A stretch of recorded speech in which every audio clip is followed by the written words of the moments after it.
I want to talk about the power of going from 0 to 1 and how that really, really helps people achieve their goals. A bit of goal setting, bit of stuff like that. So what I find with most people that want to achieve something big in their life and they speak to me about, oh, I have this goal, I have this vision of myself, I want to become this guy, they struggle to get started. They set this big vision out and they do all this, thought process, mapping, goal setting, whatever you want to call it, but they don't have any system in place, a mechanism in place to actually get going. And most people struggle with the idea of starting from the bottom.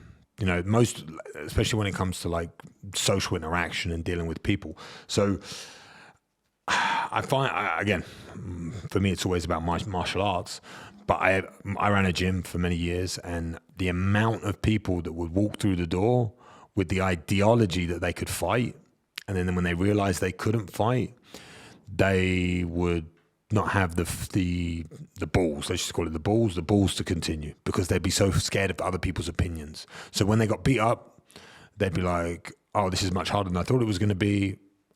I look like an idiot. I don't want to do this anymore. They would never take that step to just try it for a month or for 2 months or for 3 months to go from 0 to 1. Like once people, let's talk about jiu-jitsu, once people get to, a certain standard, they understand the travel, the rest of the road that they need to travel, but they feel like they've achieved something. So that feeling of validity, that feeling of, I'm not even talking about getting to a blue belt, I'm talking about being a one stripe white belt, like the amount of people, the percentage of people that go to a gym as a white belt and don't become a one stripe and leave is probably higher, I don't know the stats, way higher than someone who's a one stripe white belt and getting to a blue belt or to even a purple belt or to a brown belt. I mean, then the thing gets harder and harder and harder. But most people go into a gym, from my experience, go into a gym, try it out, suck, get beaten up, because it's the most unnatural thing in the world. People think fighting's natural. It's completely not. As a martial art, like, it's very, very difficult. Suck, leave. Don't even get a one stripe. So if you don't know anything about jiu-jitsu, there's 4 stripes on your white belt. You got 1 stripe, 2 stripe, 3 stripe, then you become a blue belt. Then it goes from blue belt to purple belt to brown belt to black belt, right? Most people won't even get to 1 stripe because of the fear of being judged or whatever you want to call it. But the guys that get to 1 stripe, they will, because they've achieved that 1 stripe and they've got from 0 to 1, let's say that's the number 1, they will then push way further. So the gap between a 1 stripe white belt and a blue belt is way further than just getting that 0 to 1. It's way harder to become a blue belt than it is to become a 1 stripe white belt. To be honest, to become a 1 stripe white belt, you have to show up to jiu-jitsu once a week for like 3 or 4 months, and you could probably achieve it. But people don't even get there, all right? So I find that that's something that happens because people visualize the end result of goals rather than the work that it takes to get there. So if you're setting goals and you're thinking about, I want to become a black belt, because we're on jiu-jitsu, stay on this. I want to become a black belt. They think about what it would be like to be a black belt. I want to have a 6-pack. They think about what it'd be like to have a 6-pack. I want to be a millionaire. They think about what it'd be like to be a millionaire.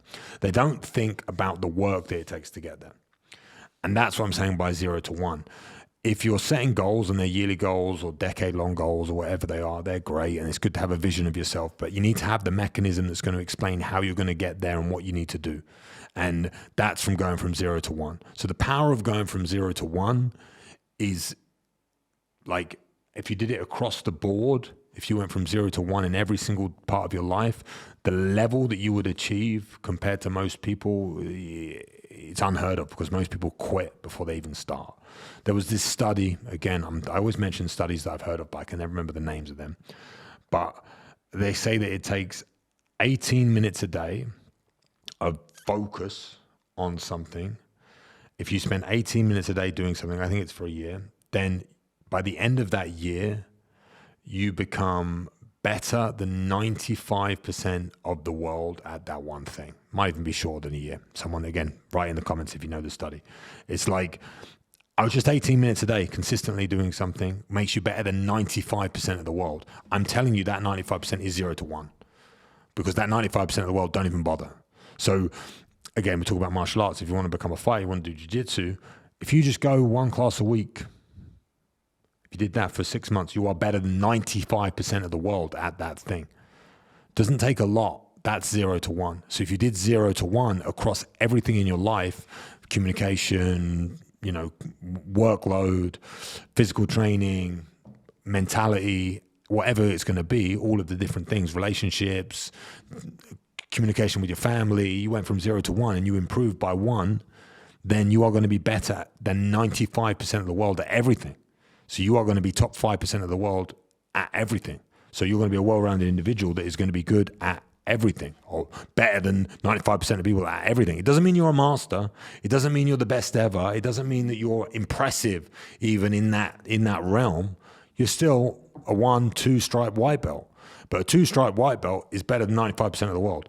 So once you understand that and you really feel it, you then know that you can achieve anything if you just put a bit of time and effort into it. So that's the power of 0 to 1, is like when you feel that validation of getting to 1 and doing the work to get there, you understand that most people on this earth, they can't even be bothered to go to 1, let alone to 10. So all you've got to do is repeat that and go from 1 to 2, and repeat that and go from 2 to 3, rather than thinking of how do I get to 10? How do I become a black belt? How do I get a 6-pack? How do I become a millionaire? Like going 0 to 1, that's the biggest part of it. And then you get momentum, and then you get upward spiral, upward lift. Then you meet people in the area doing the same thing. And then, the increments, you have big jumps in how well you're doing, and then they get smaller and smaller and smaller. I used to find this in fighting. Everyone would ask me like, oh, how do I get an edge? What do I do to get an edge? Do I do ice baths? Should I do saunas? Should I do sprints? And they would talk about what should I eat for my diet? And they would talk about all these tiny things that make like a 1% difference. Not even a 1%, a 0.5, 0.2% difference to your performance. I want to perform better. What can I do? And you hear all of these people that are doing Epsom salt baths, or they're doing all this, like I said, I'm doing ice plunging. I wake up every morning and spend 3 minutes under the water, but they don't eat the right thing and they don't train hard. Like they don't do the basic blocks that make them good athletes, but they'll focus on the tiny little cream bits, the impressive bits, the Instagrammable bits, rather than just doing the work. So I found that in fighting, and I'm sure it's the same in every part of life. But if you spend time doing the thing that gets you from 0 to 1, and you become extremely good at that thing that gets you from 0 to 1, then you will beat 95% of the world. So I hope that makes sense. And I think that if you're sitting there thinking that you want to do something right now, like you want to try something new, then just do it and spend a little bit of time, 18 minutes a day, learning a language, 18 minutes a day, starting a new business, 18 minutes a day, doing cold outreach, 18 minutes a day, doing sales, 18 minutes a day, doing whatever. And if you do that for a certain amount of time, you'll become better than 95% of the world at it. So I think the biggest one, I'm very vocal about this, the biggest thing that I think people should improve on is their communication. And I think spending time on becoming a better communicator, even if it's just 18 or 20 minutes a day, or you listen to an audiobook or whatever it is to improve how you communicate, how you talk, how you present yourself, I think that's the easiest way to become better than 95% of the world, as I've been saying. I think that's super, super important. I wanted to talk about one more thing, because we're sort of talking about goals as well. And I kind of touched on it, but I like to talk about reverse engineering goals, which is basically what I said, but I want to explain it a little bit better. So if you're a black belt, or you want to become a black belt, you can see the goal. So again, if you want to become a millionaire, you can see the goal, but you don't want to focus on that thing. You don't want to focus on the destination. You don't want to focus on the end of it. You don't want to focus on that thing. You want to focus on the work it takes to get there. So that's basically how you reverse engineer. You look at, okay, black belt. How long does it take to become a black belt? I think average time to become a black belt in jiu-jitsu is about 7 years. I might be wrong. But I'd say it's about 7 years to get there if you are committed. It's one of the hardest black belts to get in the world, because it's still one of the martial arts where you actually have to compete to get a black belt. Most people, you get awarded black belts through competition and through beating other people. It's very, very difficult. They don't just give them out like they do in Taekwondo and all that crap. So it's much, much more difficult. But I think if there's a harder martial art to get a black belt in, please tell me, because I've spent 17 years of my life doing mixed martial arts and different martial arts, and in my opinion, it's still jiu-jitsu. So if you want to become a black belt in jiu-jitsu, it takes 7 years. Okay, so I now know that if I want to be a black belt, I have to spend 7 years doing it. How often do I have to do it? And I reverse engineer that goal to today, and I look at how often I need to train, how many hours I need to train, which instructors I should be with, who I should be training with, how much effort I need to put into each session. Let's say each session's an hour and a half long.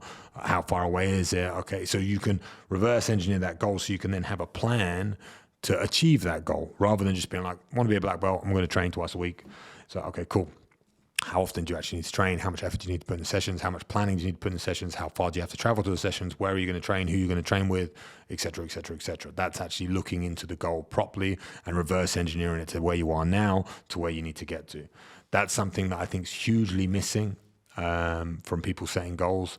So I just wanted to give a little tip on that. And then one more thing when it comes to training, because we started talking so much about it, is utilizing a method where you actually go to every session with intention, because I think intention is what makes people great. So again, if you're spending 18 minutes a day to become better than 95% of the world at something, those 18 minutes need to have focus and intention on them for it to actually work. You can't learn a language and spend 18 minutes pretending to learn it. You have to actually focus on it and learn it. So you need to take something away from each session.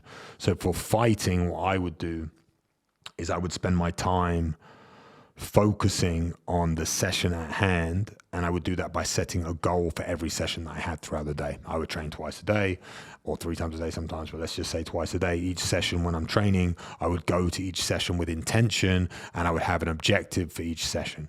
So if I was going to a jiu-jitsu session, I would not want to get collar choked. So my focus would be, I don't want to get, I used to suck with the gi. So I used to get choked by people with the gi. They'd bow and arrow me. And these words don't make sense maybe, but choked like across the neck with the gi. So I hated that. So my focus for a long time was not to get choked by the gi. So every session I'd go to, I would pick a specific submission, and I would say, I'm not going to get choked by this. Before the session, I would study the defenses to that submission. And then if it happened to me in the class, I would know how to defend it. And if I got caught with it after the session, I would write down how many times I got caught with it. And I would do that for a few weeks until no one could submit me with that submission. That's going to my session with an intention, with an objective, rather than going there thinking the coach is going to lead the session and I'm just going to listen to the coach and I'm going to progress as quickly as the coach allows me to progress because I'm not putting intention into the sessions.